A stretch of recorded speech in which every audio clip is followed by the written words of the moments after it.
রংতুলির আঁচড়ে ফুটে উঠেছে প্রতিবাদের ভাষা। দেওয়াল লিখন আর গ্রাফিতিতে সেজেছে ঢাকা বিশ্ববিদ্যালয়ের দেওয়ালগুলো। কোথাও স্বৈরাচারী শাসকের ভয়ানক থাবার কথা, কোথাও বা বেদনা বিস্মৃত দুঃসহ স্মৃতির কথা। যে কেউ পাশ কেটে গেলে চোখে ভেসে উঠবে 2024 সালের জুলাই আগস্টের সরকার পতনের ইতিহাস।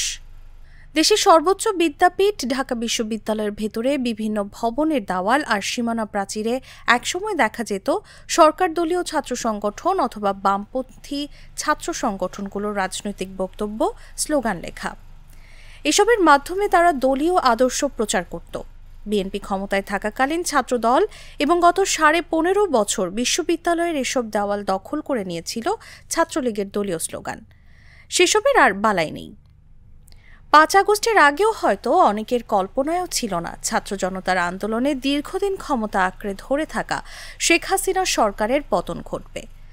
বৈষম্য বিরোধী ছাত্র আন্দোলনের আহ্বানে বিভিন্ন বিশ্ববিদ্যালয়, স্কুল, কলেজ, মাদ্রাসার শিক্ষার্থীদের সঙ্গে রাস্তায় নেমেছিলেন লাখ লাখ জনতা।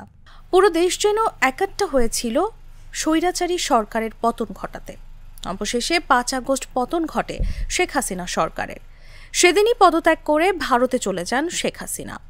আওয়ামী সরকারের পতনের পর নতুন অন্তর্বর্তী সরকারের 1 মাস পূর্ণ হল গত 8 সেপ্টেম্বর। এই 1 মাসে প্রতিটি সেক্টরে পরিবর্তন আর সংস্কারের আভাস মিলছে। সেই পরিবর্তনের আন্দোলনে থেমে নেই শিক্ষার্থীরা। 5 আগস্টের পর দেশের ট্রাফিক ব্যবস্থা ভেঙে পড়লে দায়িত্ব নেন শিক্ষার্থীরা। সামাল দিয়েছেন সড়ক মহাসড়ক, যান চলাচল। পরিষ্কার পরিচ্ছন্ন করেছেন পুরো রাজধানী। পাশাপাশি তারা হাত দেন দেয়াল লিখন ও গ্রাফিতি আঁকার কাজে। শুধু ঢাকা বিশ্ববিদ্যালয় নয়, দেশের অন্যান্য শিক্ষা প্রতিষ্ঠান সহ যে কোনো স্থাপনার দেয়াল জুড়ে শোভা পাচ্ছে তাদের আঁকিবুকি।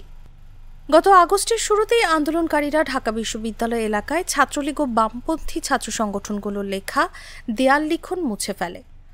তারপর সেখানে প্রতিবাদী কবিতা, গান কিংবা আন্দোলনের বিভিন্ন স্লোগান লেখা শুরু করেন। ওই সময়ের দেয়াল লিখনগুলো অধিকাংশই ছিল তাড়াহুড়ো করে লেখা। 5 আগস্টের আগে দেয়াল লিখনগুলোর মধ্যে বেশিরভাগ ছিল এক দফা, এক দাবি, এক খুনি, হাসিনার পদত্যাগ, রক্তচোষা হাসিনা, স্টেপ ডাউন হাসিনা, আর কত রক্ত লাগবে, এ ধরনের আরও অনেক কিছু। তবে 5 আগস্ট শেখ হাসিনার পদত্যাগের পর বদলে গেছে দেয়ালগুলোর চিত্র।